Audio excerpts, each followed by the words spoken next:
And a very good evening to you again, and welcome to the second edition of Politics 101, a double header today, Friday. In the last hour, we had the discussion with Professor Clive Thomas, and we are now getting into the second hour of Politics 101, double header. As I said, discussion with Professor Clive Thomas and Guyanese economics. Some of you would have tuned in. It was good to see you early.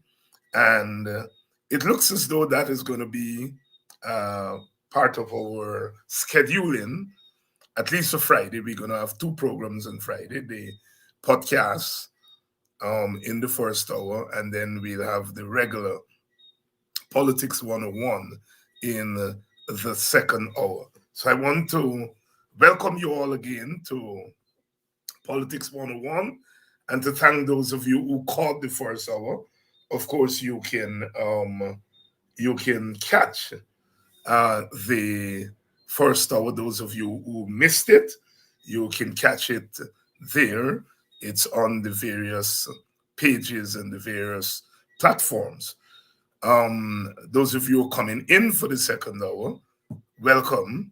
Welcome to you. Please join, share the link, share the link, and make sure people know that we're still on. We're still on Politics 101. Tonight we are going to be discussing two issues. One is the giveaway of Guyana to India. And the second issue, of course, is someone has drawn to my attention that I have been summoned by the ERC. I've been summoned by the ERC, whatever that means, to meet with them in relation to a comment that was left in the comment section of our program, and that they have charged our brother Morgan, for a comment that he made, and that I am summoned before the ERC. And we also noticed that they've written to Aubrey Norton. They've written to Norman Brown, and I think reference was made to comments made by Takumo Gunset Boxing. So the ERC is busy. And I understand breaking news on NCN, breaking news um, that that we are. I am summoned, whatever that means. Maybe the ERC now has police powers, and that I should want to. We're going to be talking a little bit about that. We're going to be talking a little about that. Welcome, good evening to you.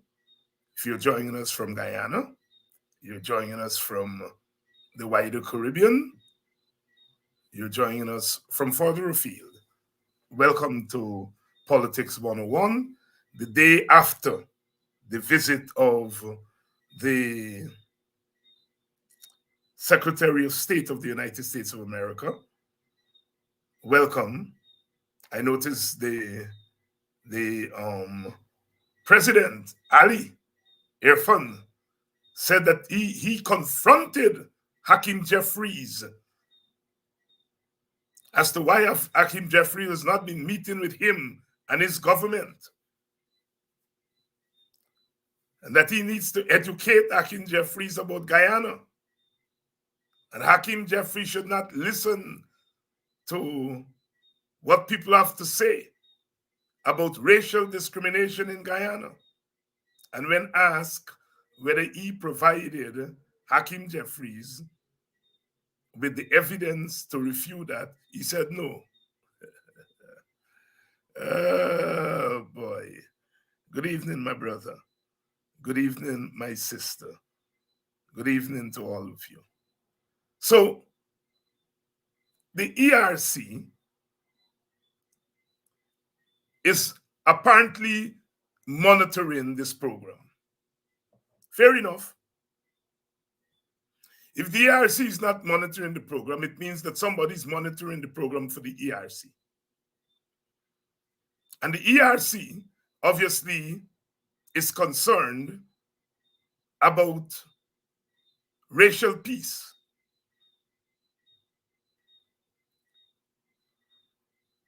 And the ERC is so diligent that it went through all the programs and it found one comment by Brother Albert Morgan that violates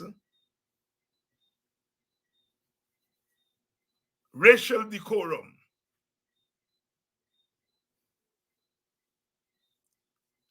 And it has decided to charge, it sent the information to the police. So the ERC is an investigative agency. It did some investigation, it found this comment, and it sent it to the police. And the police, after some dilly-dallying, has charged Brother Albert Morgan under some violation of the Cybercrime Act.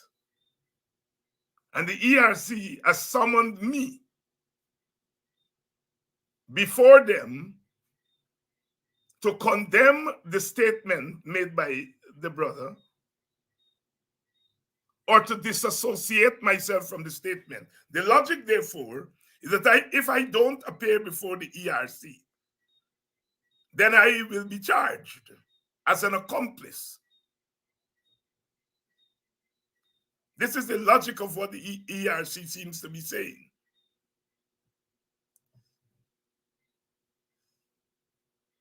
But I want to invite the ERC to come on this program tonight and go through the comments and note the comments from the so-called trolls, the abusive comments of me,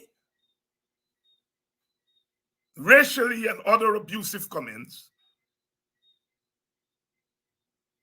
And I want the ERC to summon these people before them, and I want them to turn these people over to the police.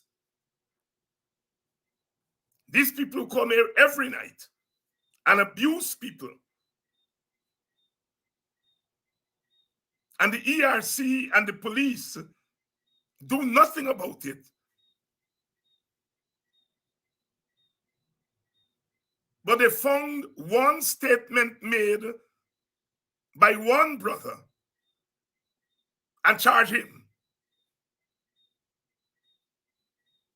And not the 4 people that the ERC mentions in its release today.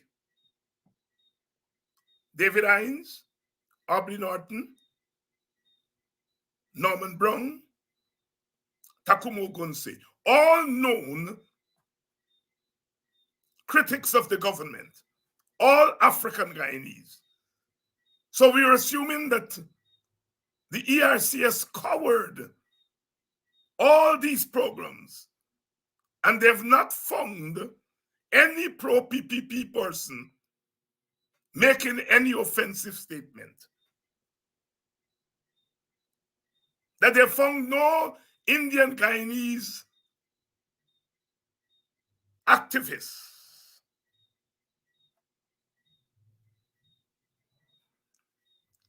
I want Irfan Ali,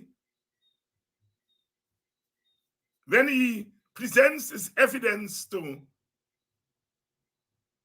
Hakeem Jeffries, to present this evidence. The only people who are cited for any infractions of the Cybercrime Act are people who are opposed to the government.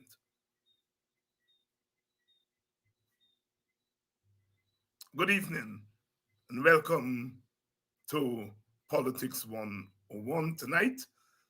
We had a double show tonight. Earlier in the first hour, we had Professor Clive Thomas talking about economics and oil.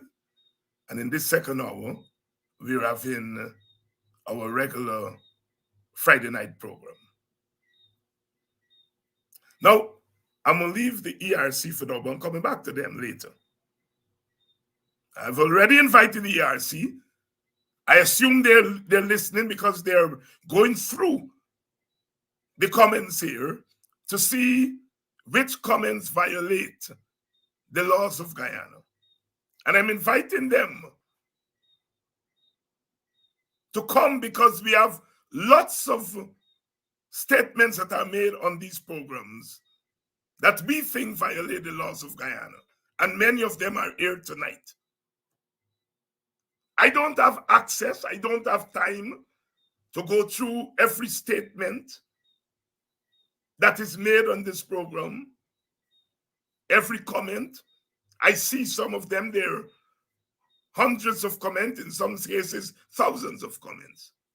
And if the ERC wants to come and go through the comments, fair enough, I welcome them. But I want you to pay attention, ERC, to comments that are made here by so-called PPP supporters.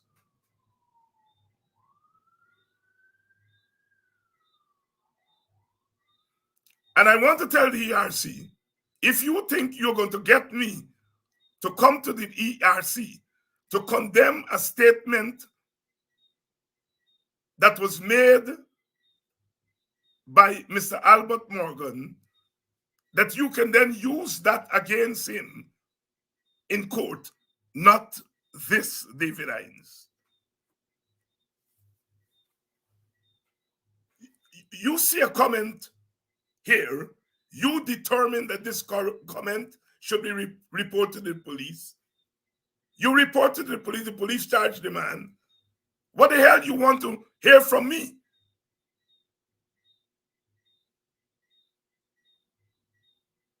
I'm not a slave catcher. Make that very clear. I saw the statement made by the brother, and in my view,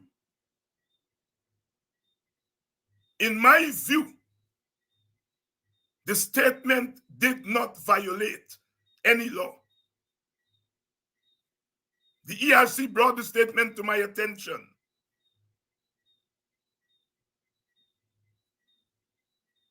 The statement was not a racial statement.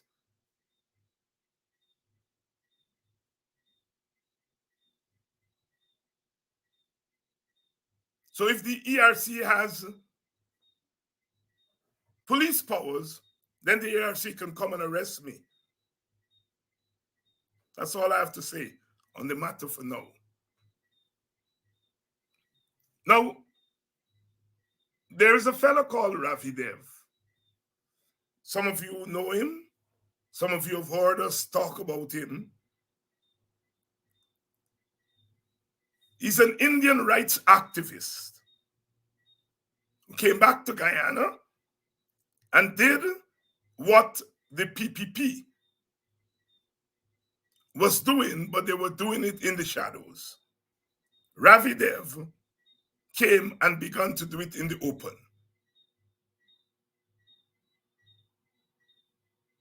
He began to champion the cause of Indians. He began to give Indians an Indianist ideology. He began to argue for Indian rights, Indian Guyanese rights.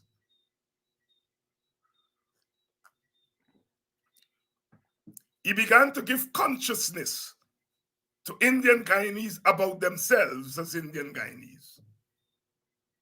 He began to tell them about Mother India. He moved to the point of forming an Indian party called ROAR.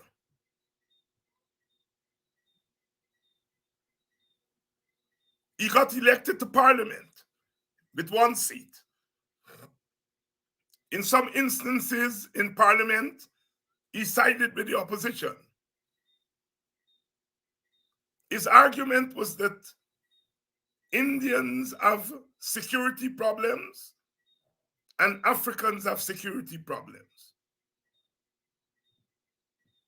that Indians lived in a Guyana where the army and the police were predominantly Africans, and they saw the army and the police as a problem for them. They saw the army and the police and the military as a threat to their security. That is what Ravi argued. Nobody picked him up. Nobody arrested him. Nobody put chains on his feet. He argued that the army and police were predominantly Africans, and that represented a threat to Indian security. He also argued that the fact that there was an Indian majority in Guyana meant that Africans would find it difficult to win a free and fair election. And so therefore the political system was a threat to their security. And he said because of these two threats, the solution should be a joint government. And we agreed with him. He and I and other Indianists and other African activists over the years appeared on programs, and he put forward the Indian case, we put forward the African case. But as soon as the PPP was installed in government in 2020, Ravi changed his tune. He said, we no longer have a security problem in Guyana. Indians are no longer majority. And so therefore, there's no need for power sharing. The solution to the problem is that we should have crossover votes. We should seek crossover votes. And he began to berate me for talking about race. You're saying that, we are shooting ourselves in the foot. We shouldn't be talking about African problems and so forth. So all of a sudden, a man who introduced Indian race talk, or at least the open Indian race talk, is now telling us, don't talk race anymore.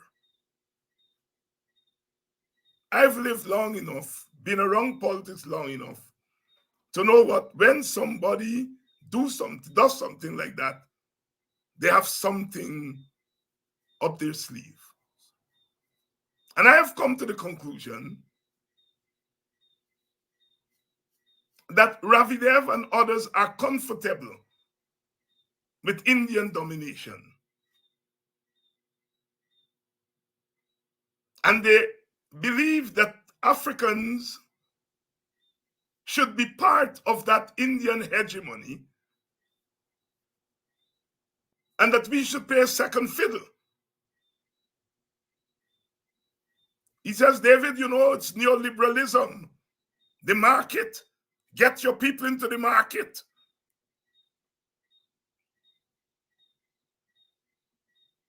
And let the market solve the problems. Forget about telling your people about racial consciousness.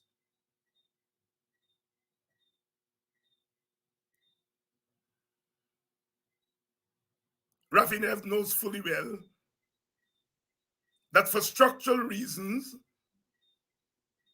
Indian Guyanese and Portuguese Guyanese are in the commercial sector. And that the economic assets of our country are owned by the business class of these two groups. And that for structural and historical reason, Africans are not that much in the business sector. And so then when it comes to the ownership of wealth, generational wealth in particular, Africans are no longer there. So when he tells me, shut up, don't talk about black people getting contracts and sharing the wealth equally, just send them in the market. He's asking for an economic arrangement in which Indian Guyanese and Portuguese Guyanese have the advantage. A few years ago, some people found an address that Ravi gave to an international Indian meeting in India.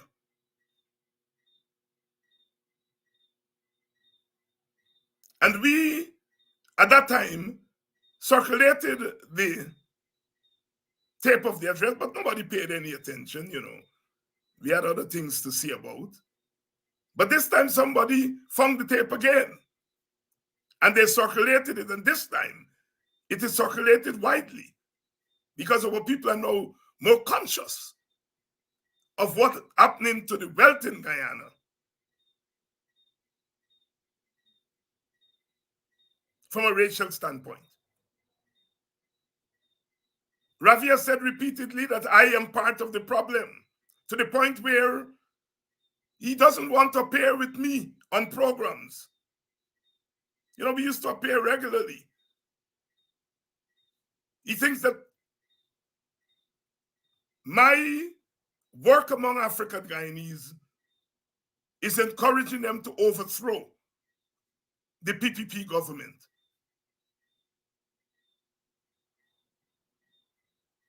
He doesn't see our work among African Guyanese as building up African Guyanese consciousness. We're going to play that tape, that short address by Ravi, and then we will discuss it on the other side.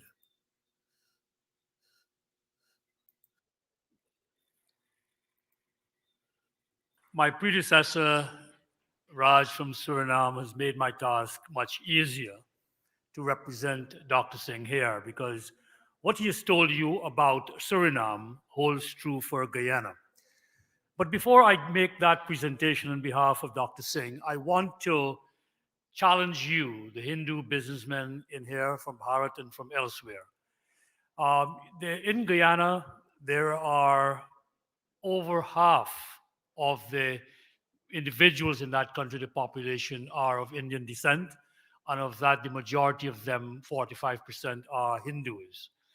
We went there in the 19th century. My great-grandfather left Gaya in 1888. And in the 4 or 5 generations since, we have established ourselves there. So between Trinidad in the Caribbean, Guyana, and Suriname in South America, we have about 2 million people of Indian descent, of which over half are Hindus. Now, I want to challenge you in this way, that there have been 3 waves of Hindus historically. The first wave was probably from the year 1000 onwards, and they went east. And that is how our civilization, our Hindu civilization, spread to what we call now Southeast Asia, through Cambodia, Thailand, East Indies. And who were those individuals that spread our civilization? They were business people. They were businessmen, possibly businesswomen, who went east, and they made tremendous profits. But in doing so, they also held themselves out as Hindus, practiced their business as Hindus, did not go out and proselytize, but they changed those people, not by converting them, but by showing them how to be part of a superior culture. The second wave was to countries like Suriname, Fiji, South Africa, and elsewhere in the 19th century. And then, of course, in this last century, from 1965 to the West, to America, and in UK. Myself, as a 4th-generation Indian from Guyana, went to the United States and went into business there, into law and what have you. But the point is, what I want to expose you to, that you have a golden opportunity that not many countries, that not many businesses that want to expand, that want to grow, that want to spread have. You have an opportunity to have your cake and eat it too. You have an opportunity to make money, but also to spread this great civilizational ethos that we have called Hindutva. And that is what we should think. We make money just like our first wave to East Asia, but you can also make money and be yourself. Because in these countries in the Caribbean, you have Hindus who are very strong Hindus. We have been able to have, as my brother Raj says, Diwali and Phagwa Holi are national holidays. The rest of the population celebrate them. We did not have to proselytize, but by our faith and our practice and our mores, we have able to show them that, our civilization also matters. So with business, I want to challenge you. In the text that we took to the Caribbean was the Ramcharitmanas of Baba Tulsidas. And Hanuman Swami, that great devotee of Sri Ram, he had to be reminded. Remember this, when he was on his way to Sri Lanka, he had to be reminded by Janwant as to who he was. You are Pavanaputra, you are the son of the wind god. And I want to remind you, you are the sons of those who once took over Southeast Asia, not by the force and not by the sword, but by your business acumen and by being Hindus. So I come now to some basic information, which basically will be a recapitulation of what Raj says, which is that Guyana presents tremendous opportunities. And the first one is, you might not think so, but you have to begin to think strategically. India is going to compete with China.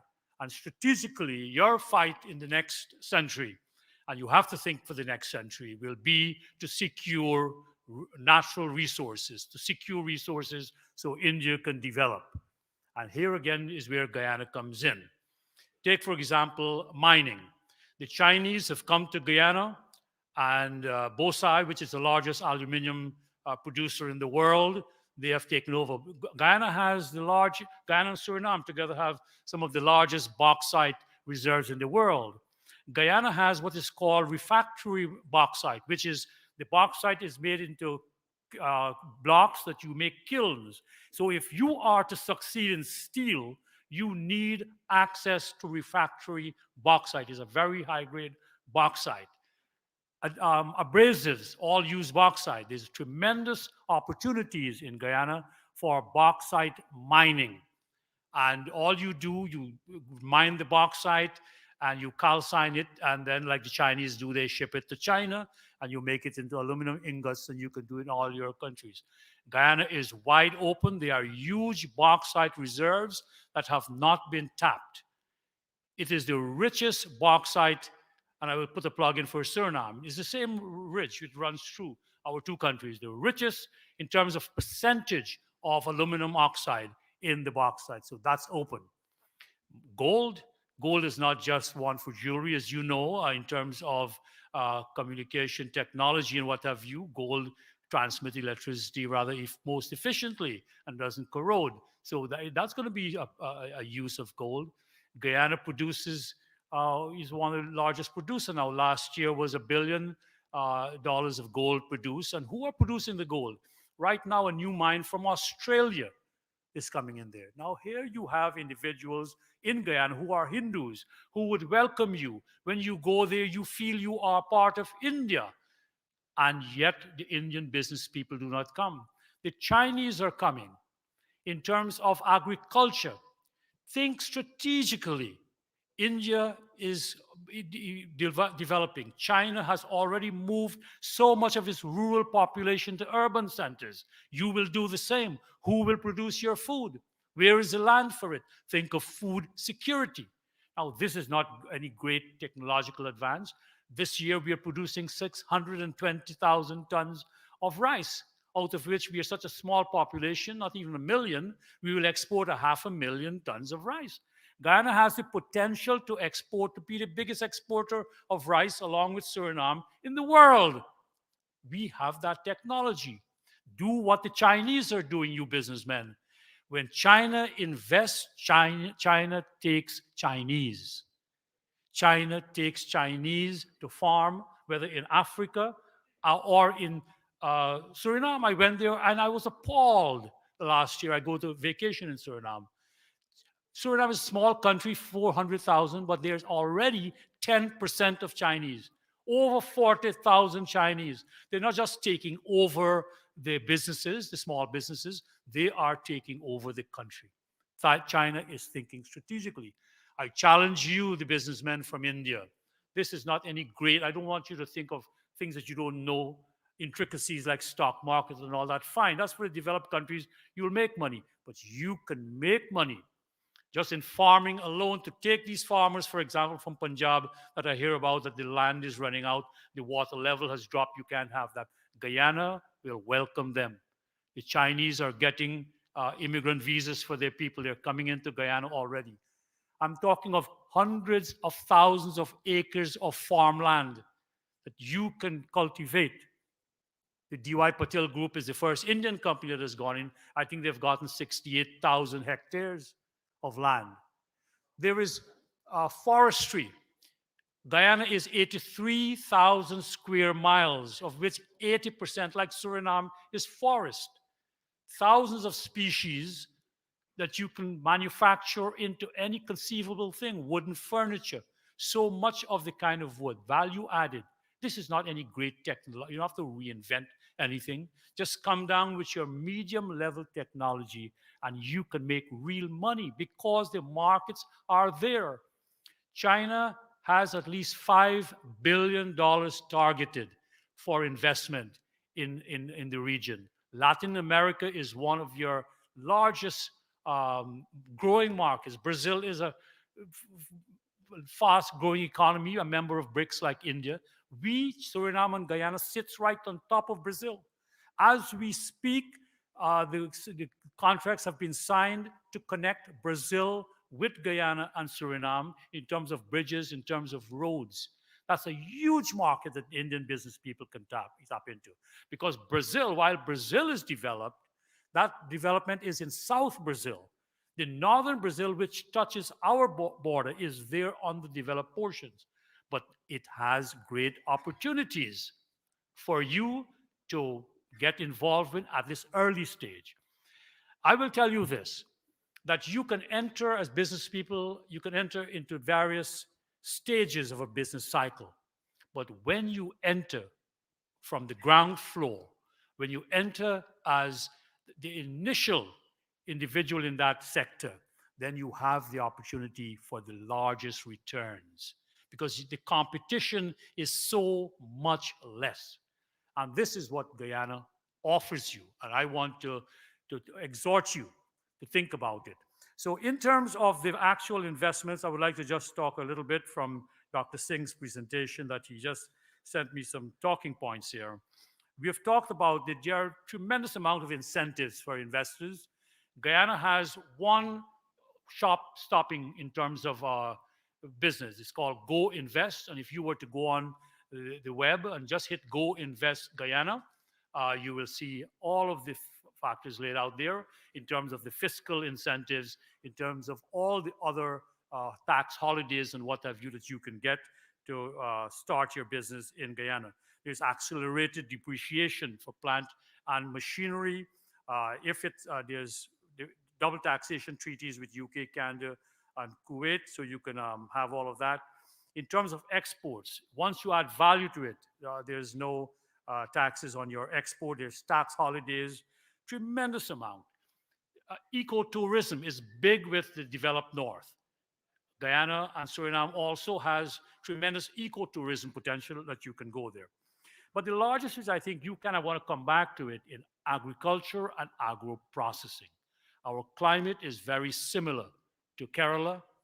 All those spices that the Western world now thinks about, basic things like turmeric and those spices that you have, one of the largest growing agricultural product in terms of value added, can grow there. Just think Kerala, and you will know what Guyana and Suriname is all about. The West talks about organic. These countries are untouched. 90% of them have never been touched, so there's no fertilizers there. So you can produce almost anything and market it at double the price as organic, and you are well on your way. You have your Hindu brothers and sisters in Guyana. we have still remained an agricultural people, a rural people. My people were from, Uttar Pradesh, Bihar, and they have retained their agricultural roots. You have in very few countries in that part of the world where you have farmers who are willing to go out there, who still see the earth as Dharti Mata, and we do puja to it, and we respect it, and we plow it, and we are very, very blessed when we reap it. And we want you to share in that. So those herbs and spices that are flooding the world now, you can get it there. Livestock and dairy products. The Brazilians have made $1 billion industry by clearing their rainforest and starting to produce livestock and dairy products there. Aquaculture is big, is very huge potential for aquaculture. Tilapia, there's seafood. Now, the biggest thing I want to basically leave this with you towards the end of my presentation. Again, think strategic. The former president of Guyana, Dr. Bharat Jagdeo, he has pioneered what we call sustainable development, low carbon development strategy. We are the first country in the world to have adopted a low carbon development strategy. We know the world is running out of fossil fuels, and all countries of the world will have to get on to a whole system of thinking, where are you going to get the energy from? Guyana has huge infrastructural programs that can generate energy where you can go into it. For example, hydropower. Guyana is known as the land of many waters. The Brazilians and the Chinese, we have just one small 140 megawatt plant is going up. The Chinese Development Bank is saying they want to fund it. They're going to put in 500 million. The rest will come out of some other banks. They have about $800 million. But the point is that they see returns because even though it's called the China Development Bank, they get a return of over 9%, better than most other, regular banking activities. So what you have to lobby your Indian government for, whether you do it privately, but also the Chinese government, they see good business opportunities, they lend the money because they have a guaranteed return, because it's the country that is backing it. There's public-private partnerships in all these infrastructural things. We are encouraging that. The Chinese right now are building a new airport in Guyana. In addition to the hydro plant, they're building a new airport. A small country like Suriname, $5 billion they've committed. Guyana, $5 billion. And they will bring their people there. The Chinese are thinking strategically, again, I say so. You already have your people there. You already have your Hindus there, and yet they are being neglected. So I want to say this, that we are very proud that Narendra Modi ji is now Prime Minister of India. I first met him in 1993.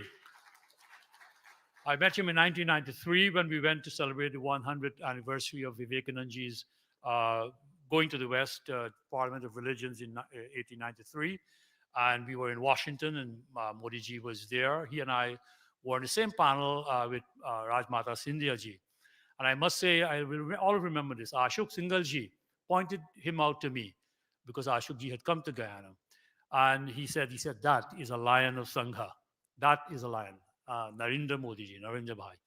And we have seen that lion starting to roar today, and we are very proud wherever we are.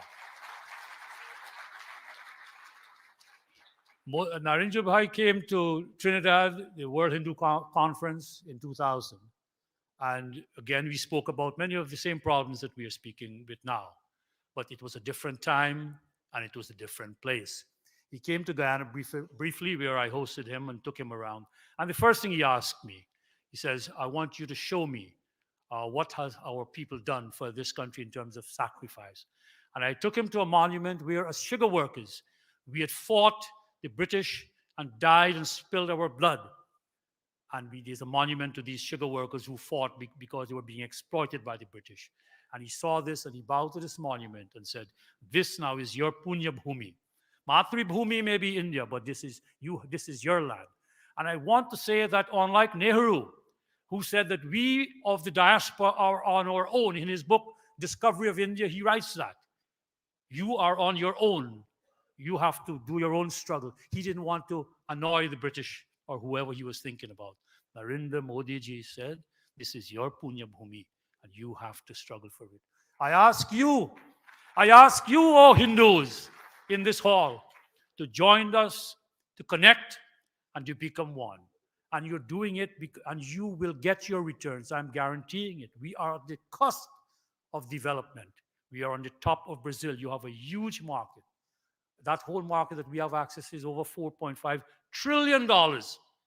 We have free trade with them. Because of our underdeveloped state, we have preferred access to the European market. From Guyana, you can ship duty free to Europe. To America, we have the Caribbean Basin Initiative. With Brazil, there's a host of products you can ship duty free. And you have the opportunity, if you don't want to come, to partner with local Hindu businessmen. And I was so proud that we will have this directory. We will be putting down our names. I am part of a group that not only owns media, that is in pharmaceuticals, and we can maybe partner. And you have the whole of that uh, how many million people in South America to market. So I close with these remarks that we as a people have to look not only at our own interests, we have to look at our people's, our Hindu interests, because our Hindu interest is our own interest. I thank you and namaskar. Well, well. Well, you've heard it. This is the man who's telling me not to talk to African Guyanese, not to give African Guyanese consciousness. This is the man who's telling me shut up. This is the man who's telling me it's too much of race. This is the man who's telling Aubrey Norton, Aubrey, don't worry about that black thing and Hines and them. See crossover votes. This is the man that goes to India and tell Indians, come to Guyana and spread your superior culture and make money.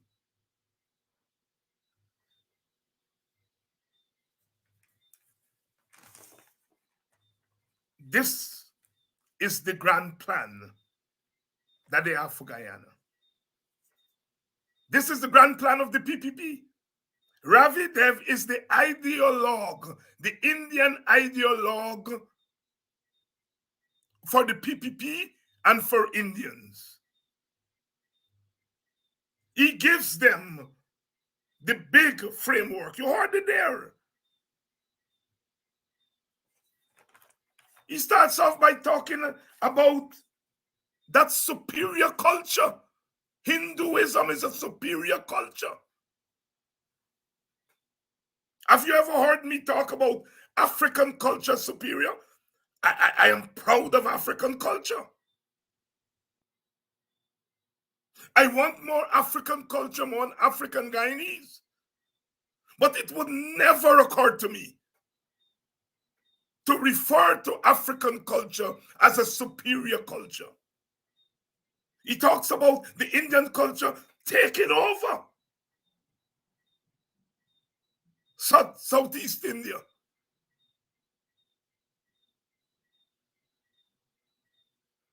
When we talk about PPP domination, you all know what we're talking about. You all hear the grand plan there from the ideologue.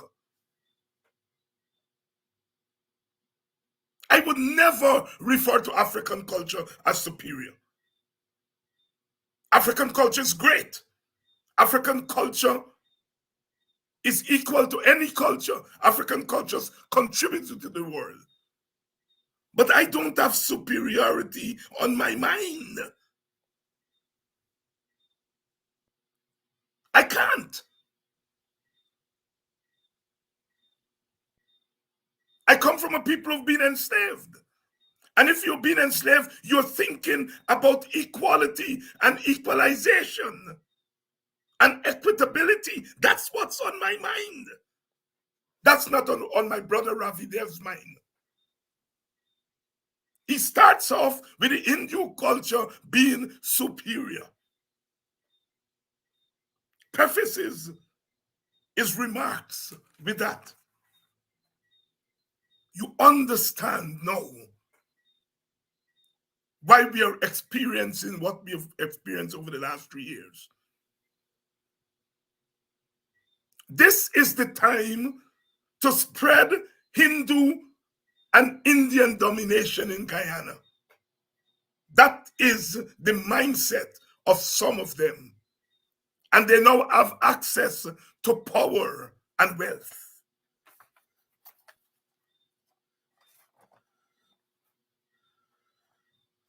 Come and spread your culture and make money.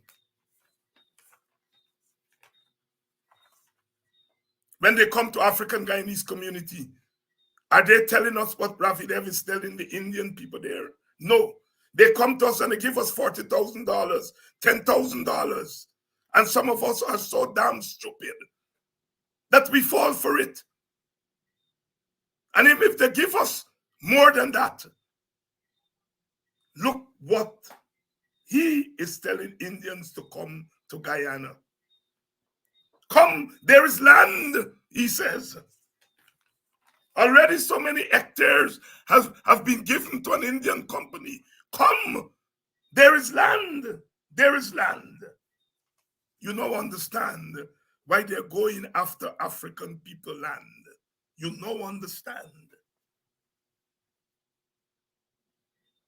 Come to Guyana. There is land. Whose land?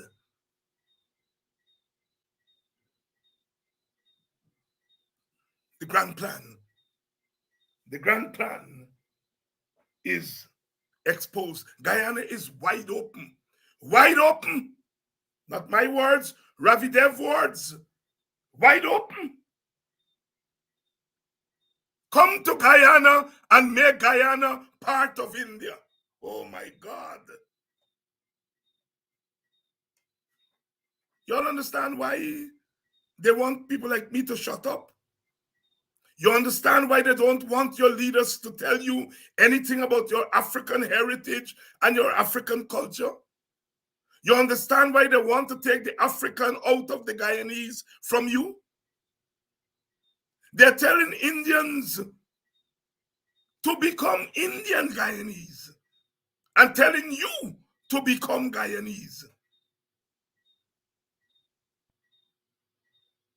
Not one word did that man utter in 15 minutes.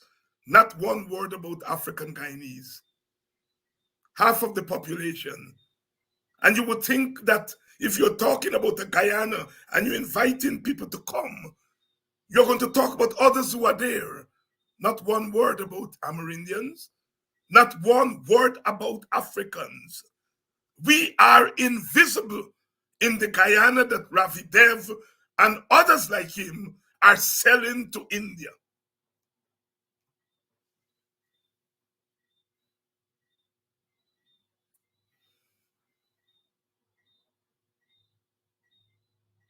Our people pay homage to the earth. We do puja.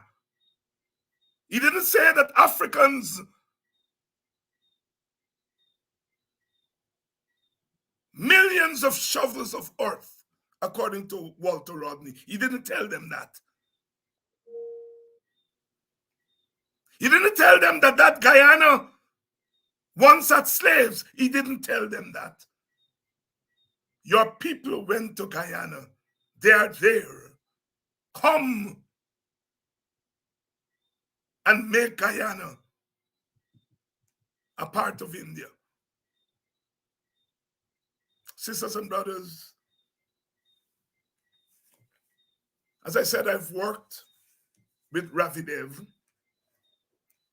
in trying to speak to our individual communities about their cultural heritage. When others shunned him as racist, I didn't. Some of us didn't. We appeared on programs with him because we said, we are glad that somebody is speaking to the soul of Indian Guyanese so that we can speak to the soul of African Guyanese and not be seen as racist. And now, with oil wealth, Ravi Dev and his kind have abandoned the struggle for racial equality. And they've embraced the struggle for racial domination and racial superiority. His own words. Will the, somebody's asking here very intelligently, will the ERC go after Ravi Dev? Can you imagine me talking on this program about African superiority and about inviting Africans to come to Guyana to expand Africa? The ERC would be after me. Would the ERC go after Ravi Dev? Come to Guyana and make money and take it back to India and develop India so that India can compete against China. Think strategically, Ravi Dev is saying to Indians. But when I and others tell you all to think strategically, Ravi Dev calls us racist.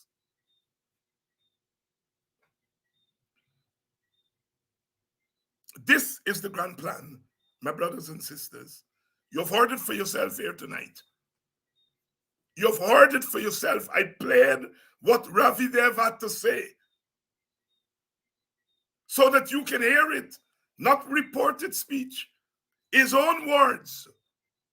And that man sits there and tells us we must concentrate on crossover votes. He's not saying, David, go to Africa and tell Africans come to Guyana and make money. He's not saying, David, go to Haiti and tell Haitians that your brothers and sisters are in Guyana, come to Guyana and make money. He's saying, David, stop talking to Black people about race. Stop talking to them about history. There is Ravi Dev talking about Indian history. Indian history. And when I talk about African history, he calls me a memory warrior. What can be more memory warrior than what he did there in that speech that I shared with you? Pat tell Canary, he bottom black.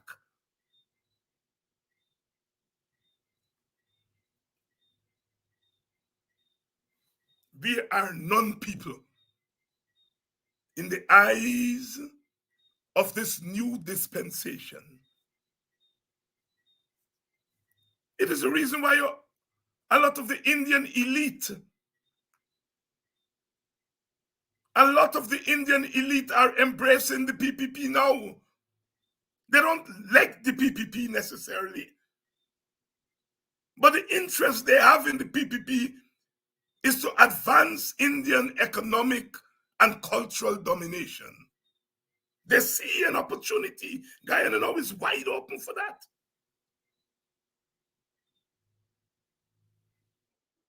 And so the fact that they may not like the PPP, may not like Jack Dio, and notice how he talks about Dr. Jack Deho. In Guyana, they said Jack Dio, but notice when he's among Indians, how his accent changes. If you listen to Ravi, normally he has a kind of British, Indo-Saxon kind of accent. Notice him there in India. He's speaking Hindi.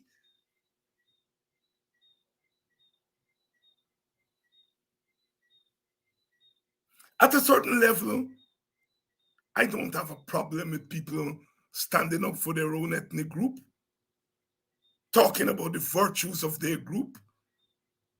That's not what I am opposing here.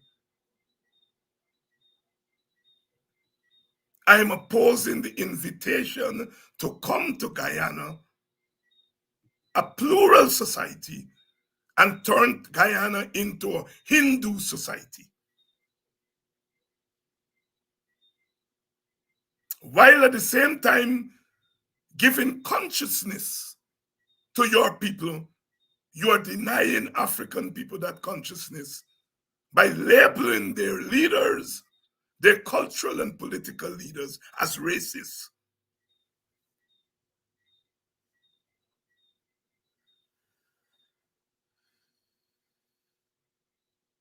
Brothers and sisters, I hope you all are paying attention. I hope you all are understanding this thing here is not about who won or lost the 2020 election. I notice some of you all are still into that. This thing is more serious. This thing is about relocating you all back to the plantation. Not physically in terms of chains, but in terms of the hierarchy that they are developing in this society. You will be relegated to the bottom. Part of Hinduism is about caste.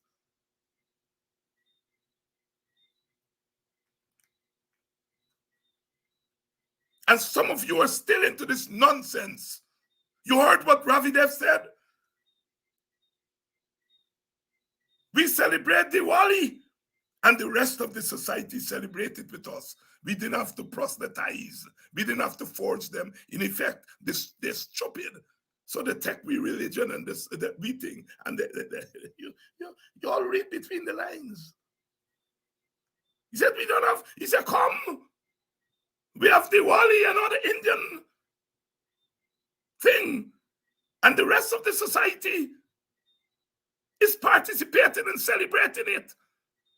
What you all see as racial diversity, because you live in a society where Indians are, Hindus are, and there has to be some kind of racial mixing. And yes, some Africans are going to celebrate Pakwa and Hindu, but not how they're speaking of it. It is not that, it is a process of integration by our faith. We didn't have to proselytize. They are celebrating our holidays.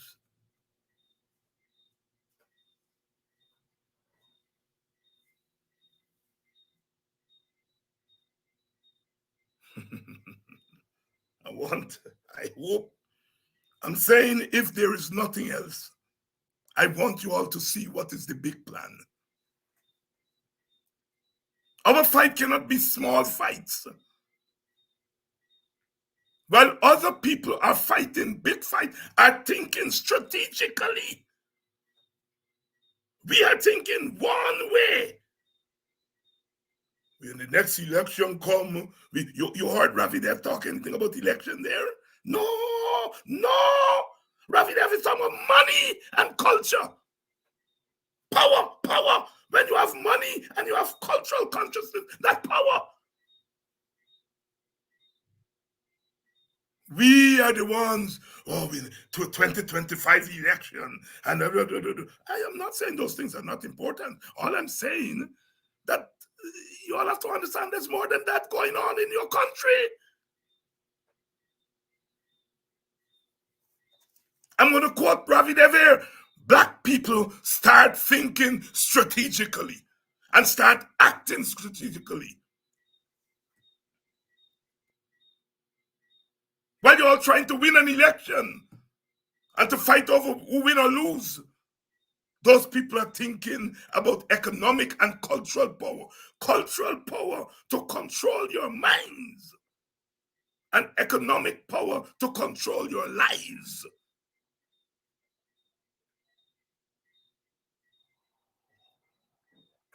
Am I saying that you all mustn't worry about election? Thank you, sister. She's saying, David Hines for prime ministerial candidate, and she's also saying send this tape to Aubrey Norton. Our politicians, you're right, sister. Our politicians have to begin to think strategically. And if I'm giving you all leadership, If you all consider me as a leader, that's what I'm trying to get you all to do.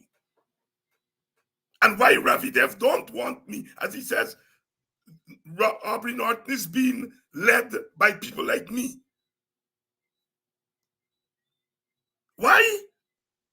He doesn't want me to talk to you all about money and culture.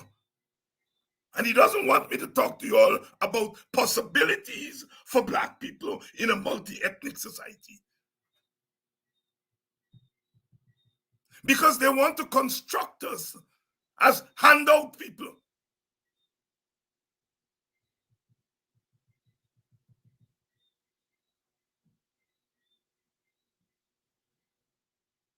Sisters and brothers, Abidepanam. Our foreparents came here and we turned the dirty too. Ravi Dev did not tell the Indians that. We were invisible in that speech. I can't imagine myself going to Nigeria or Uganda and giving a speech and don't mention that Guyana is a multi-ethnic society with Indians and Amerindians. I can't ever think about it. But Ravi Dev has shown that you can give a speech to your own and make the others invisible.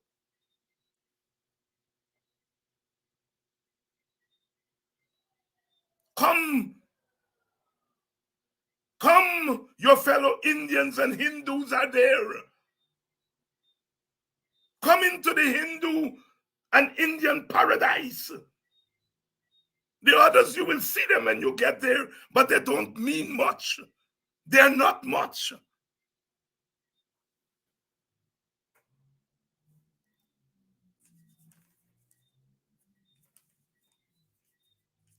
If I ever thought that I will stop talking to you all about racial consciousness, I changed my mind tonight. If I was ever thinking that I would have bowed to the pressure to say David talk, but something else, I changed my mind tonight. I changed my mind tonight. I'm insisting that you all become conscious of Africans. As I've said over and over again, you all are not just racial beings, you're also members of social classes. And that is why I talk about the alleviation of poverty. My party, the Working People's Alliance, is not talking about giving you all $10,000 cash grant. We're talking about giving you all a substantial amount of cash transfer that is structured and that is not discriminatory. And we're saying that we're giving you that to alleviate poverty. There is an objective. That the prices in the market, as Professor Thomas said in the first hour, the market carries up prices, but it is the government that has to give you the cushion to deal with the inflation.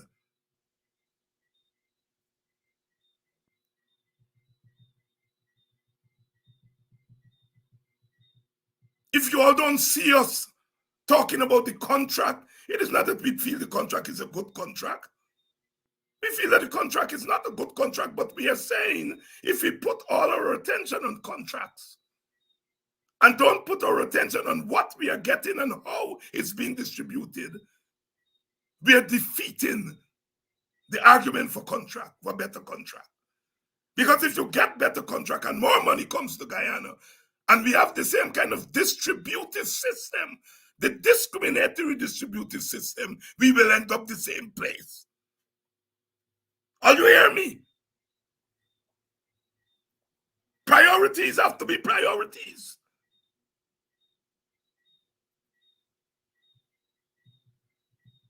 Ravi Dev is saying to Indian people, think strategically. And he's saying to Black people, take crossover votes. Go cross yourself over. Become part of this superior culture.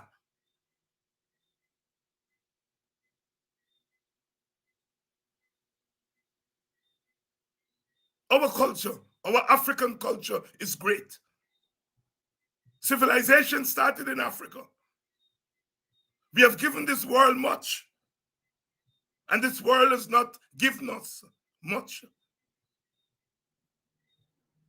We taught the world mathematics, we taught the world education, we taught the world to read and write. Timbuktu, the first university in the world. We taught the world business, Songhai, the great African civilization, trading with Asia. But that does not make us a superior culture. It makes us a great culture, not a superior culture. Because once you begin to think of yourself as superior, you become savages.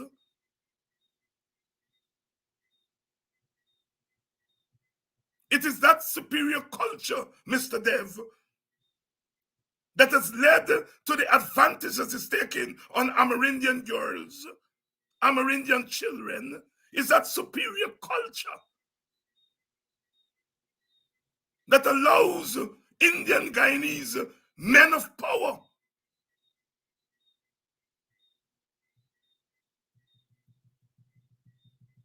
to take advantage of helpless girls.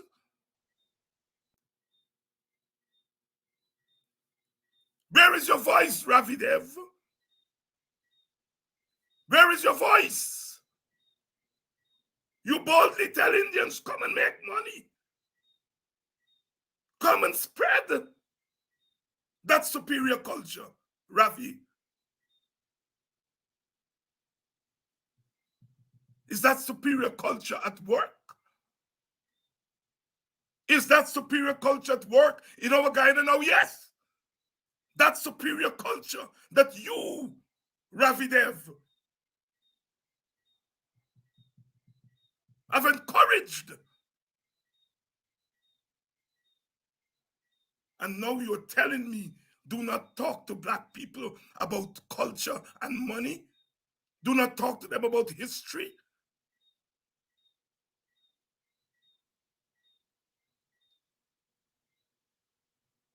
You say a memory warrior is someone who uses history to tell their truth. Whose truth were you telling in that speech?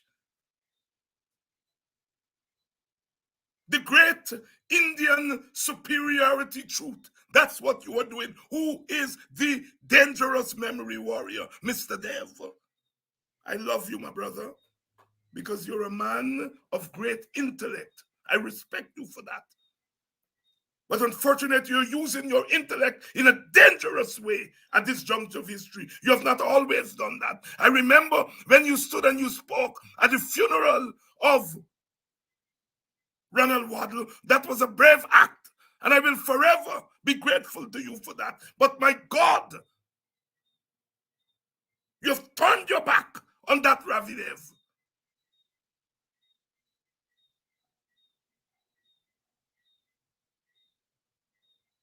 There must be a line to be drawn. I heard you talking about political morality with my brother Kimani and my brother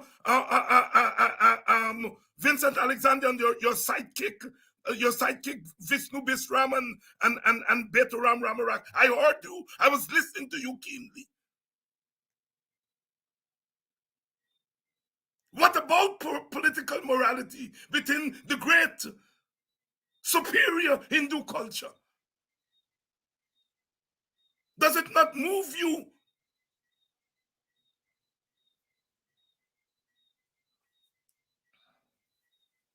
I speak to you tonight with love, lots of love, because my culture teaches me love. My culture teaches me gratefulness. That is why I say I'm grateful to you for when you stood with us.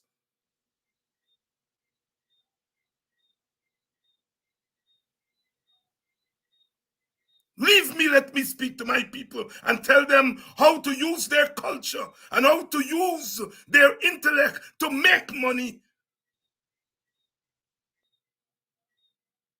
You sit there, Ravi Dev, and you celebrate the fact that the PPP was able to go into Black communities and to use what you all are now calling the politics of the belly to get some votes, and you sit there and you applaud that. Where is your political morality that derives from your great Hindu culture? Does it not say to you that that is a violation of all the great tenets of Hinduism?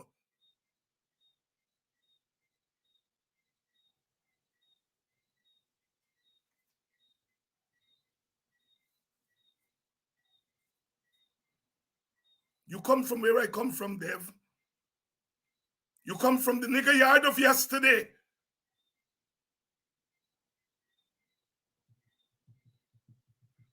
But you have contributed towards creating a political culture and a political system to keep your dark brothers and sisters in that nigger yard. You tell me about neoliberalism. I must get my people into neoliberalism. You know, neoliberalism is about European expansionism and European exploitation of wealth. And you are telling me I must take black people there? That's what you are telling me, David, Ravi, David, bring your people into New York. No.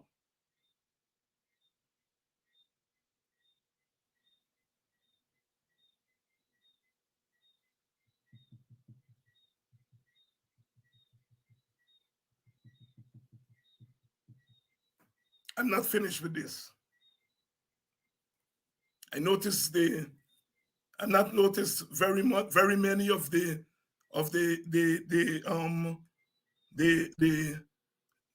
trolls. Maybe they didn't come out tonight because I've invited the ERC to come and notice how they abuse black people, how they abuse me on this program and other programs.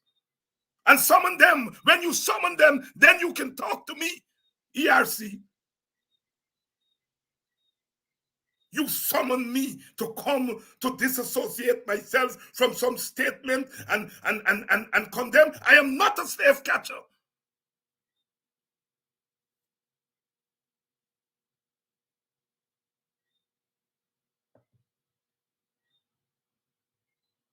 If you have power, come and arrest me. God damn it. Somebody has to stand up to you all. You can go through all of these programs and all you can find is some statement, some throwaway statement, by the way statement that our brother made on this program. And you haul him before the police and the police charge him. And a woman, a child, give an extensive statement. Where are you, ERC? About Amerindian girls accusing government ministers of raping them. Is that not under your purview? Talk to me about that and then come back and tell me about summoning me. You guys past me, and you guys past black people. You guys past Aubrey Norton. You guys past Norman Brown. You guys past Ogunse and all others that you have cited. And the black men and women who sit on that thing called the all, you all should bend your head in shame.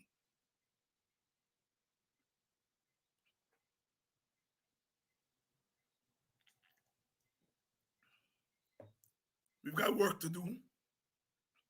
And I'm doing the work that we have to do at this juncture. I hope not to have to do this work in the next 5 years from now or 10 years from now. I want to move on and to deal with other aspects of our being, of our country. Our country.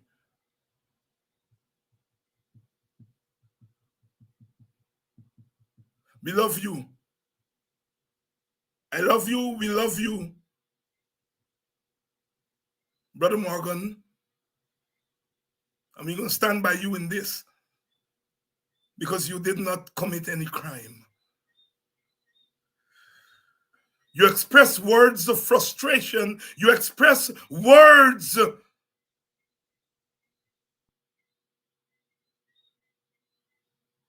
the feeling of second-class citizenship in your own country. You express words of disgust. Your words were not aimed at harming any man or woman or child.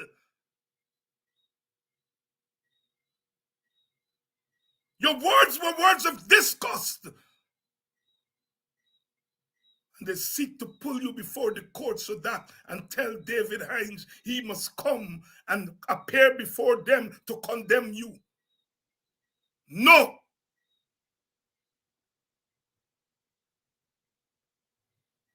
No.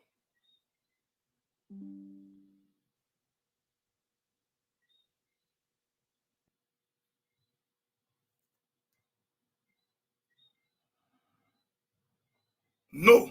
I will not still my voice. I have too much to claim. So if you see me looking at your hands or listening when you speak, know that I look for fire. I've learned from books, dear friend, of men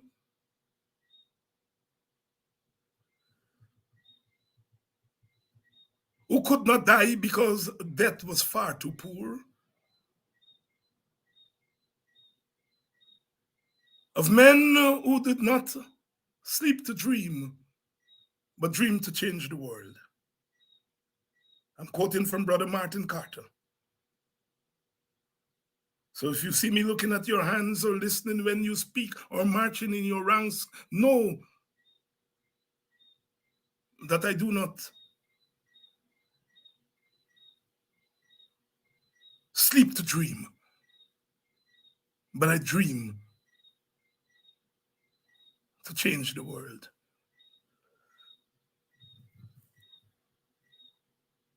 And that's what we're trying to do. We're trying to change our Guyana and in so doing change the world.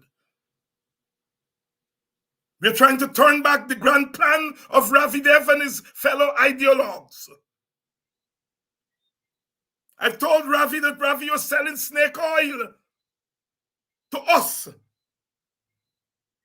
And look what you're selling to the Indian diaspora and the Indian mother country. You're selling them gold and diamond and bauxite and agriculture. And you're selling them the notion that they're a superior race and a superior culture. But you're selling us crossover votes. Snake oil. Unless you send somebody to kill me. I'll be here tomorrow, Ravi. I'll be here tomorrow. And you're going to be on my mind. Not as a person, because I think you're a good person, but you'll be on my mind as the architect of an ideology that is designed to send my people back to the plantation. And that is which, and that is what I oppose vehemently. I'm saying to you, sisters and brothers, stay with us. Stay with me. I've said over and over again, when I'm ready for your votes, I will ask you for votes. I will not be ashamed to say, I come here tonight or today to ask you for your vote. But as I said, man shall not live by votes alone. I want you all to stay with me, because if you all not stay with me, they will say, oh, he's out there on his own.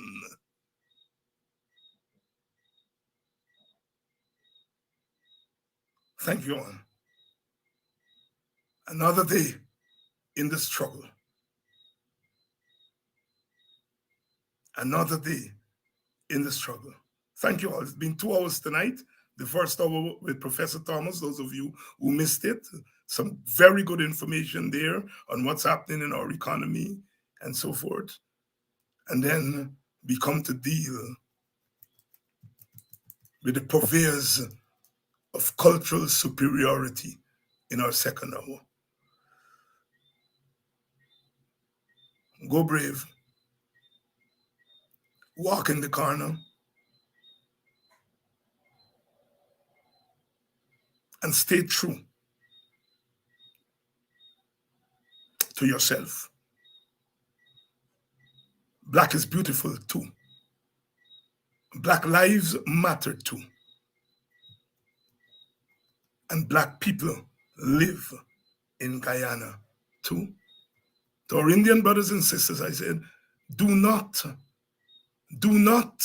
allow yourselves to be used as collateral damage in the struggle to commit your African brothers and sisters to the plantation again. I love you all.